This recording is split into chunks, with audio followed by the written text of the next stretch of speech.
आज के इस वीडियो में हम लोग array drugs and pharmaceuticals limited के बारे शेयर के बारे में बात करने वाले हैं। तो इसका करंट प्राइस जो अभी चल रहा है वो 41.40 चल रहा है।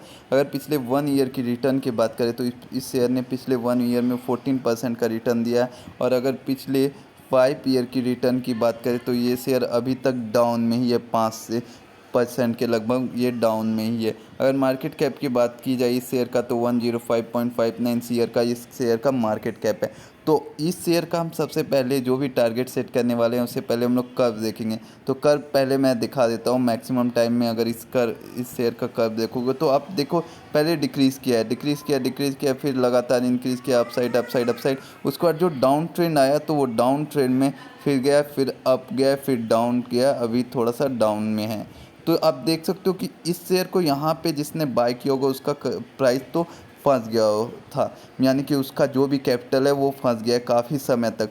5 साल में ये रिटर्न अभी तक निगेटिव ही है। तो अगर आपको इस स्टॉक को लेना है शॉर्ट टर्म या लॉन्ग टर्म के लिए तो आप देख लो कि आप जिस भी प्राइस में ले रहे हो उसमें आप अपना स्टॉप लॉस ज़रूर लगाओ। ऐसे शेयर को बाय करने में आपको हमेशा ध्यान में रखना है कि स्टॉप लॉस लगाना है। अगर आप स्टॉप लॉस नहीं लगाते हो तो स्टॉप लॉस ना लगाने के कारण क्या होगा कि जब शेयर डाउन होगा तो आप बेच नहीं पाओगे। शेयर आपको देखने में लगेगा कितना डाउन जा रहा है, कितना डाउन जा रहा है। मैं आपको डरा नहीं रहा हूँ, आपको रियलिटी बता रहा हूँ। ऐसा ही होता है जब भी आप इस टाइप के कर्व को देखते हो तो ऐसे शेयर में आपको लॉन्ग टर्म में तभी लगाना चाहिए जब आप रिस्क काफ़ी अधिक ले सकते हो। अगर आप रिस्क नहीं ले पाते हो तो अपने कैपिटल को बहुत कम लगाओ या फिर ऐसे शेयर में नहीं लगाओ। तो हमारे जो पहला टारगेट इस शेयर में रहेगा वो 45 रहेगा, जो दूसरा टारगेट रहेगा वो हमारा 48 का रहेगा।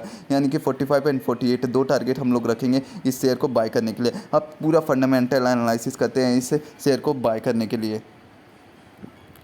तो सबसे पहले बात करते हैं इंट्रेंसिक वैल्यू की। तीन इसका इंट्रेंसिक वैल्यू पता नहीं है। अगर एफडी की तुलना में इस शेयर का रिटर्न देखो तो एफडी से भी ख़राब इस शेयर का रिटर्न है, जो कि काफ़ी निगेटिव बात है, बहुत ही ज़्यादा निगेटिव बात है। डिविडेंड की बात करो तो डिविडेंड अच्छा प्रोवाइड नहीं करता। एंट्री पॉइंट की बात करो तो एंट्री पॉइंट अच्छा है इस स्टॉक का, क्योंकि प्राइस अभी नीचे है। अगर रेड फ्लैग की बात करो तो इस स्टॉक में कोई भी ASM GSM red flag type का कोई भी चीज़ नहीं है, यानी कि फ्लक्चुएशन ये स्टॉक ज़्यादा नहीं करता है। अब हम लोग पी रेशियो की बात करते हैं तो पी रेशियो इस शेयर का है 16.19। अगर पीबी रेशियो की बात करें तो 0.93। अगर सेक्टर की तुलना में इसका पी रेशियो देखो तो काफ़ी कम है, जैसा कि आप यहाँ पे स्क्रीन पे देख सकते हो। पीवी की भी बात करो तो सेक्टर पीवी भी काफ़ी कम है। डिविडेंड का तो कोई पता नहीं है। और सेक्टर डिविडेंड की बात करें तो 0.94 है। अगर आप फोरकास्ट और एनालिस्ट की बातों को ध्यान देते हो तो यहाँ किसी भी एनालिस्ट ने इस शेयर को लेने से मना कर दिया, यानी कि कोई भी एनालिस्ट इस शेयर को लेने का रिकमेंडेशन नहीं करता है। अब हम लोग थोड़ा सा बैलेंस शीट देख लेंगे, उसके बाद हम लोग थोड़ा सा और फंडामेंटल पे ध्यान देंगे। तो अगर आप इनकम स्टेटमेंट को देखोगे तो इंडस्ट्री से इसका इनकम स्टेटमेंट काफ़ी कम है, जैसा कि आप सभी को अभी मैं दिखा रहा हूँ स्क्रीन पे। इंडस्ट्री से इनकम काफ़ी कम है, तो ये एक निगेटिव बात हुआ। मार्केट शेयर डिक्रीज़ कर गया, निगेटिव बात हुआ। इंडस्ट्री का नेट इनकम कम है, तो ये भी एक निगेटिव बात हुआ। अब टोटल रेवेन्यू EBITDA की बात करें तो टोटल रेवेन्यू हम पिछले 2 ईयर में देखते हैं तो पिछले 2 ईयर में जो टोटल रेवेन्यू रहा है वो टोटल रेवेन्यू थोड़ा इंक्रीज़ किया है। EBITDA की बात करो तो वो थोड़ा सा इंक्रीज़ किया है। PBIT की बात करो तो वो थोड़ा इंक्रीज़ किया है।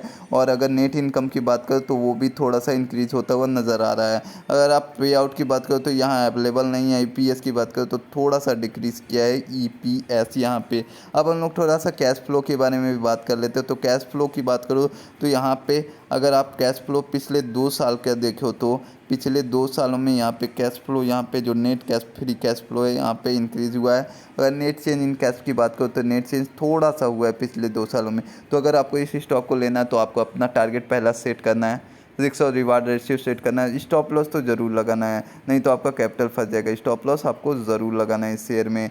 साथ ही साथ आपको न्यूज़ देखते रहना है। अगर इस शेयर का कुछ पॉजिटिव न्यूज़ आया तो अपने क्वांटिटी को बढ़ा दो। अगर आप इस शेयर का काफ़ी नेगेटिव न्यूज़ देख रहे हैं तो स्टॉप लॉस हिट होने से पहले ही क्वांटिटी को बेच दो। आपको जितना भी प्रॉफिट हो रहा है, जितना भी नुकसान हो रहा है, उसमें आपको नहीं देखना है। आपको अपना मेन टारगेट आपका क्या है कि अपने कैपिटल से आपको ज़्यादा से ज़्यादा इंक्रीमेंट लेना है, ज़्यादा से ज़्यादा आपको बेनिफिट लेना है। तो आपको जब भी बेनिफिट लेना है तभी स्टॉप लॉस ज़रूर लगाओ, क्योंकि इसका कर्व मैंने आपको पहले ही बता दिया कि कर्व थोड़ा अच्छा नहीं है। ऐसे ऊपर गया फिर ये डाउन चल गया, पिछले 5 ईयर से डाउन में ही। अगर पिछले 5 ईयर का रिटर्न देखो तो निगेटिव है। तो इस टाइप के शेयर को मैं रिकमेंड नहीं करता हूँ। अगर आप शॉर्ट टर्म लॉन्ग टर्म के लिए लेना चाहते हो तो मैंने आपको पहले ही टारगेट बता दिया, उस टारगेट के लिए आप ले सकते हो।